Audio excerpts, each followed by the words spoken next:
সকালে একটু হাঁটা। ये सारी कोयलें बनी है आज डाकियाँ, कुहू कुहू में चिट्ठियाँ पढ़े मजाकियाँ, इन्हें कहो कि ना छुपाए किसने है लिखा बताए, उसकी आज मैं नजर उतार लूँ या सवार लूँ, है सवार लूँ, सवार लूँ, सवार लूँ।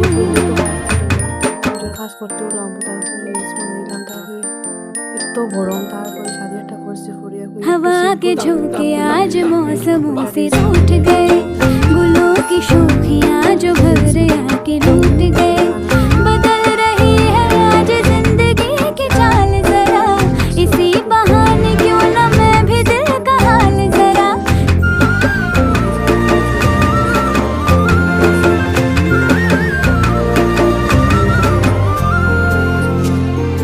এটাই হলো আমার সিম্পল রিলস বানাইবার লাগে লোক। তারপরে ভিডিও বানাইতে তো কষ্ট, দেখো পুরা বিজি হয়েছি আমি, তারপরে রিলস বানাই লাগে, কারণ এটা আমার করতেও লাগবো।